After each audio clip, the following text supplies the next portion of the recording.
Hello everybody, my name is Max Bocksch. Of course, I want to thank everybody for being here as well, especially since many of you have come from all over Europe and the world. It really is a pleasure having you all here. What makes me relate to everything we are talking about here very strongly is the true humane and empathetic approach and the systemic approach of not just simply blaming people for their flaws, but to understand where the origins of behavior lies, by looking at the environment as a whole and our connection to it.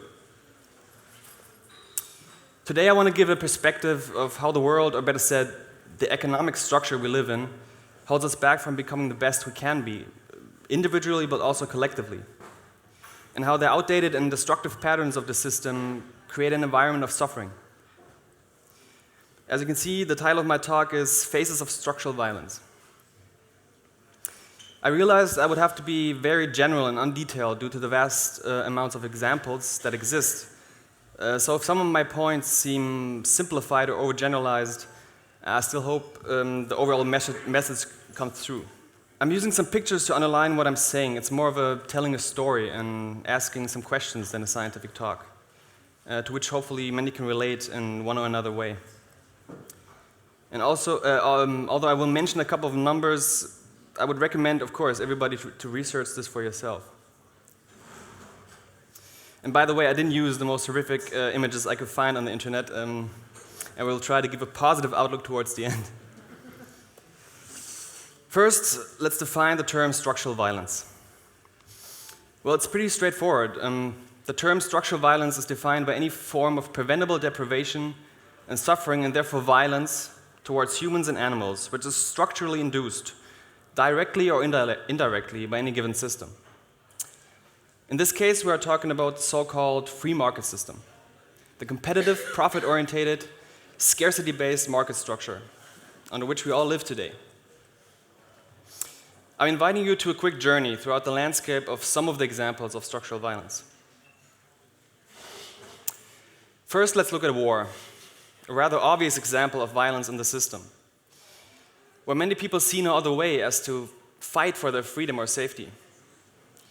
So around 174,000 so-called civilians have been killed in the recent wars of Iraq, Afghanistan, and Pakistan, alone in the year of 2014. With the US having spent approximately $4 trillion as of 2011. So wars and weapons are a serious business. So I simply want to ask a question. Is it a surprise that people being left with nothing, or are consumed by fear and anger, are more likely to cling to radical religious and political views and actions? I'm quoting Dr. Gerald Hüther, a German neurobiologist. Confronted with fear, uncertainty, and existential stress, the human brain is only left with three options: either fight or flight. If these options are taken away, unconscious, paralyzing numbness. So could we ease or prevent those situations right now, instead of using those trillions of dollars for war, actually helping people and providing people with what they need? Creating a strategic access abundance to necessary resources with the help of technical means. So would this change anything?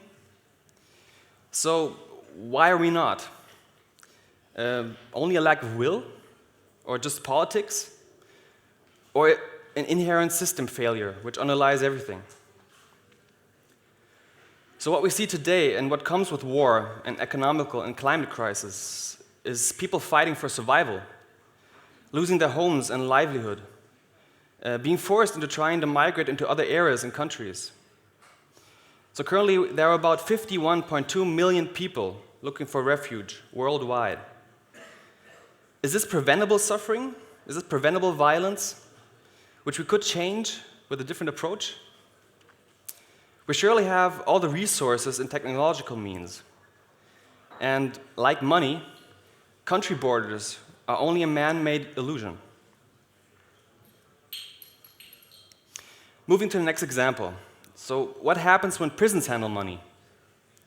Or even privatized, as we can see, for example, in the United States, where roughly 1 in every 32 Americans is being held by the justice system, consuming $60.3 billion per year. So there's a lot of money being moved around. There's a lot of money to be made by someone, keeping the whole thing going. So again, what would happen if people's material and social needs would be met, instead of having them steal or feed their addiction, fighting for their own? In other words, creating a different environment for them and for all of us. Would there be less or no need for people to become criminals, so to speak? Is it violence produced by the economic structure, if the technical and social means are there, but are just not seen as affordable and therefore are not implemented? A subpoint to this topic, of course, is police brutality and government brutality in general, where really what happens is struggling people fight or are put up against other struggling people. In the system where existential worries are met with the government's demanding blind obedience, instead of, again, being able to properly provide for the people's needs, and furthermore, blaming the stressed individual for their behavior. Yeah, but then again, what do we expect in a social Darwinistic system? Now let us extend our view a little further. For example, the exploitation of indigenous people around the world.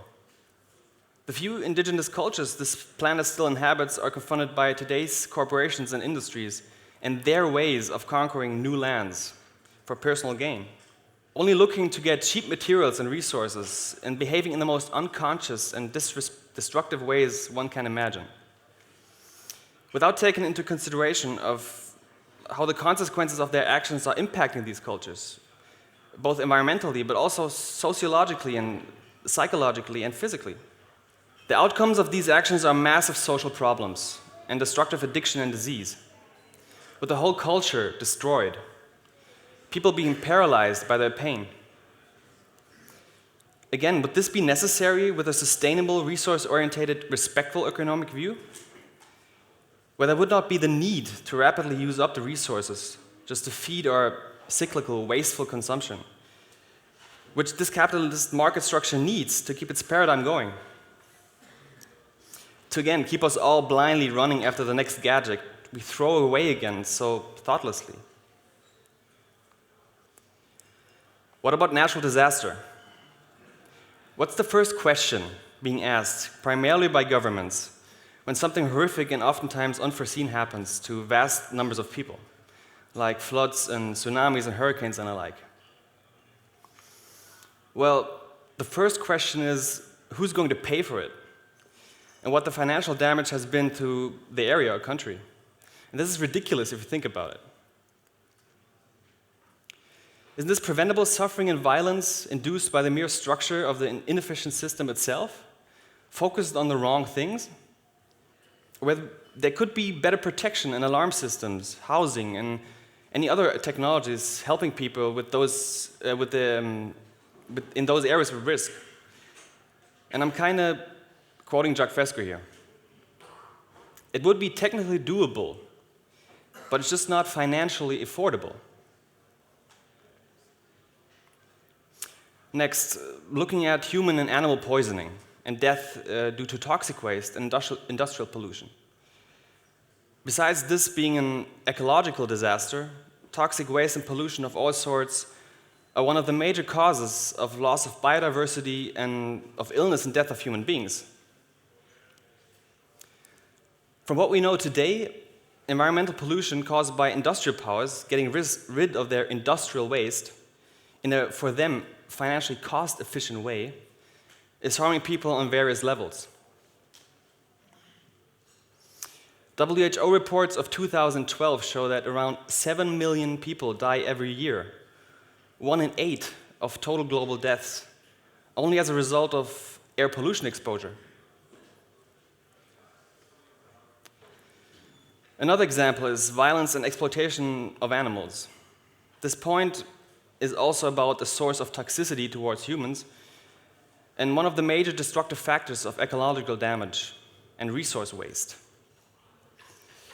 But also, it's a form of preventable suffering and violence towards animals, being tortured and exploited to feed our habits of daily meat consumption.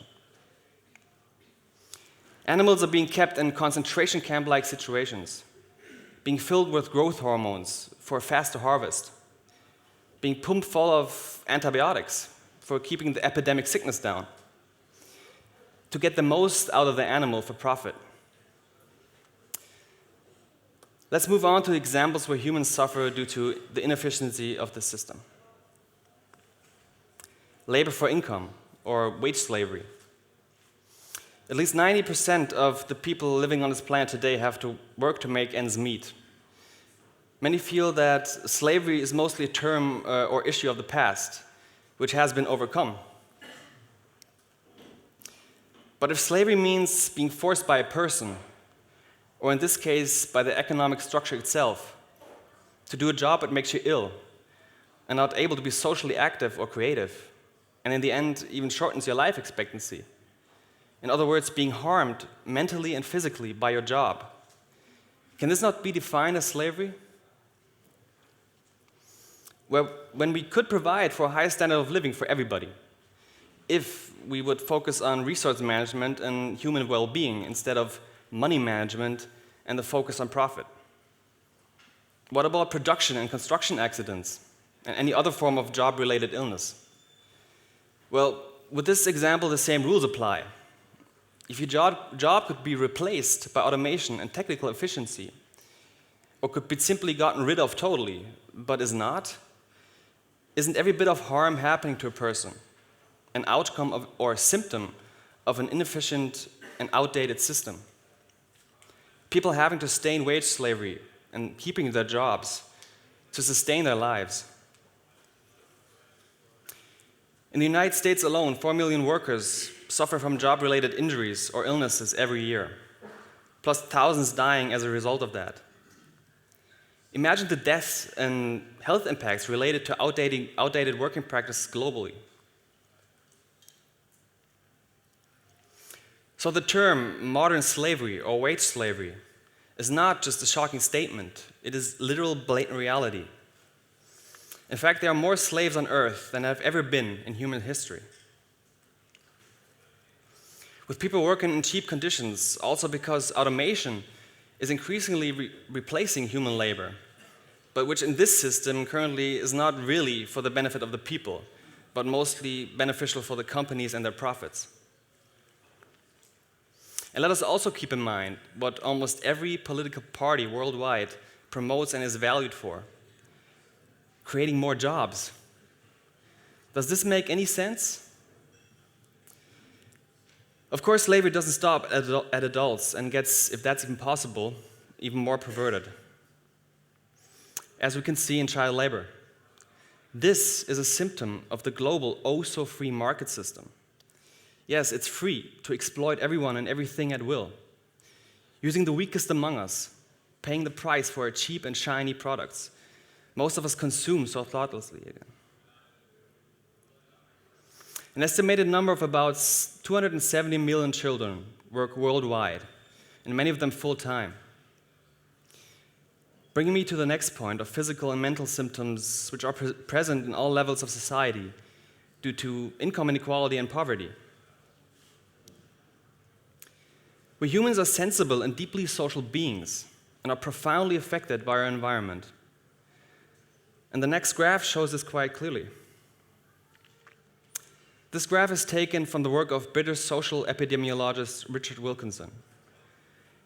As we can see, income inequality has a drastic effect on every social and health issue being presented.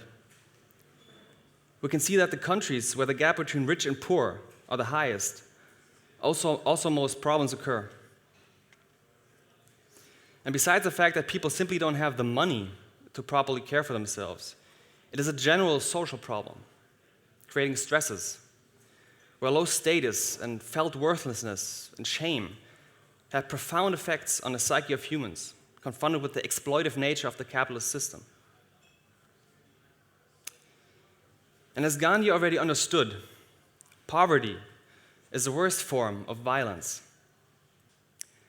Studies conservatively estimate the total costs associated with serious mental illness to be around $300 billion per year in the United States alone.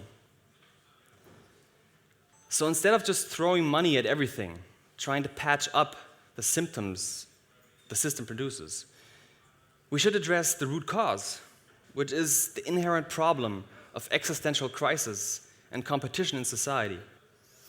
Could there be a way of spending this money more efficiently to make people's lives better, giving them proper care by changing their environment and getting them out of the slavery situation? For example, with a guaranteed basic income only being one of the easing factors. How can we even expect social and caring and attentive behavior if we are all so preoccupied with mere survival and trying to get up the ladder of financial success? Global suicide rates have increased 60% in the past 45 years. Why? Well, might it be that it's just all too much, living in a totally inhumane socioeconomic structure, which is not supporting and reflecting our deepest human needs, like social companionship, caring for each other, trust and safety, and having existential stress reduced in life? This again could be very different if we did what we can do to achieve human sustainability, and not just what is financially affordable. But then again, the system isn't set up to provide for people or support their health and well-being. It exploits the weaknesses caused by the system itself. Of course, the more people are sick and addicted, the better for the market and the companies to make fast profit. So is it really in the interest of the free market to cure or heal? The US spends $600 billion annually to treat people with addiction, with approximately 20% of its population being addicted to alcohol and illegal and legal prescription drugs. So imagine the market for this, and imagine the numbers globally again. And just remember the advertisements trying to manipulate us to go deeper into substance dependency, playing with our fears for profit. The biopsychosocial stress in this system brings about a cycle of trying to make ends meet, being overwhelmed and stressed, and then trying to cope with it in various ways of soothing oneself, to keep on doing what needs to be done, trying to sustain the social and financial mobility, looking for anything that makes life just a little more bearable. So all of these are again symptoms of an outdated system structure, cases of structural violence. The question really is, can we understand people with addiction and all other forms of mental and physical illness in separation of their environment? The answer is no, we can't. In the words of Dr. Gabor Mate, 50% of adult Americans have chronic illness, like diabetes, high blood pressure, heart disease, cancer, and any form of autoimmune illness. According to a strict medical model, that's just too bad. It makes two separations. One, it separates the mind from the body, so the emotional impact on the body isn't valued. And two, it separates the individual from his environment, so they try to understand individuals separated from their actual lives, to blame it on bad luck or bad genetics. This doesn't look at the interconnectedness of everything, but it uses it as a cop-out from looking at the real root cause, which lie in our environment in total. The measure to which all people in today's environment are being held to is economic value. You're only worth what your financial worth is. People are seen as a burden or costly to society as long as they don't generate financial wealth. And this, as we saw, produces extensive health problems on all levels. Up to this point, the big industries are continuing to make unprecedented loads of money.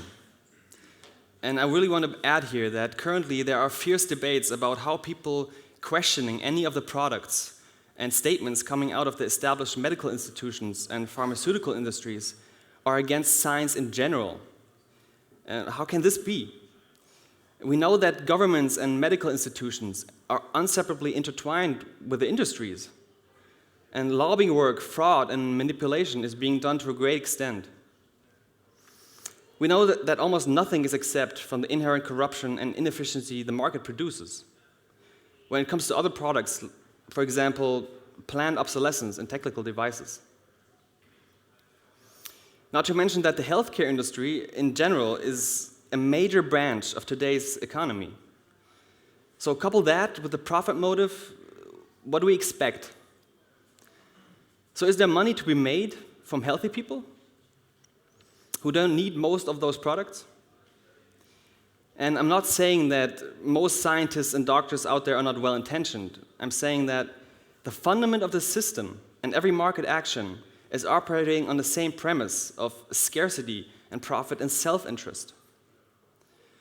So the way things work today, can we really have an efficient human healthcare system which benefits the people?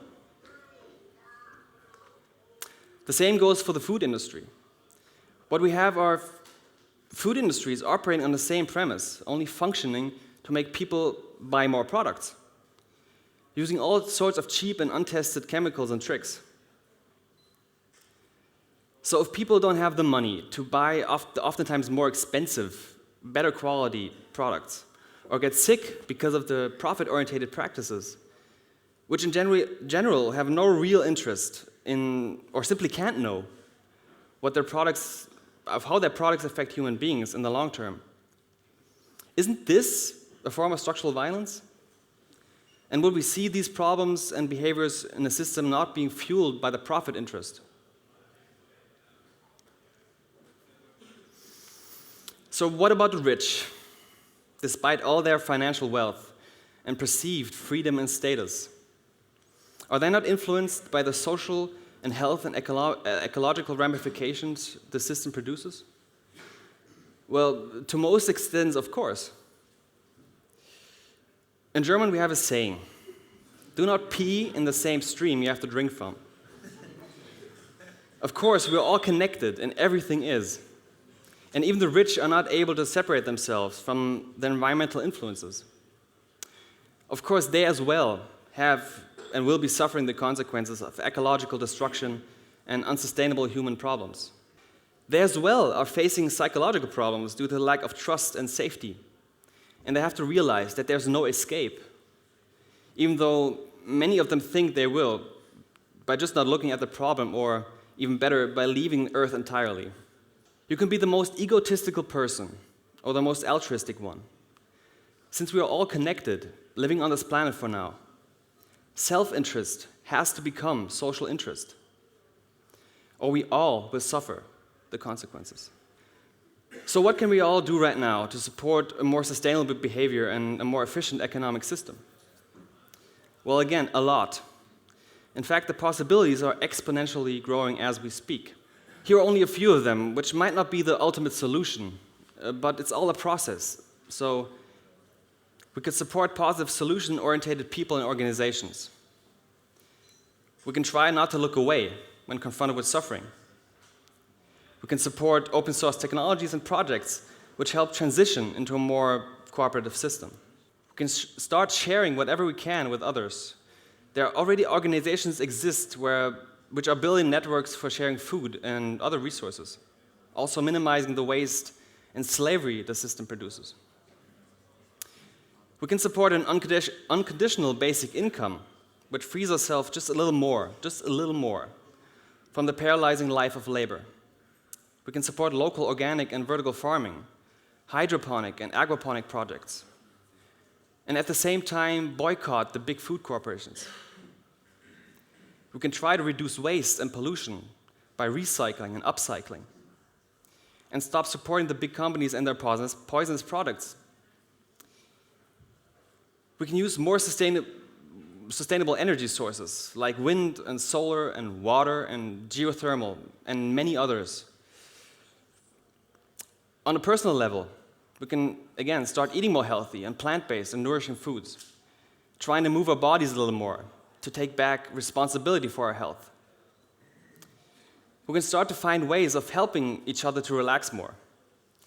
There are so many ways like meditation and music and human contact in general, and so much more.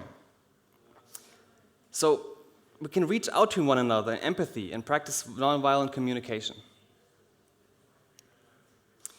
Of course, there are many other valid examples to help to transition into the world we would like to see, which I haven't mentioned.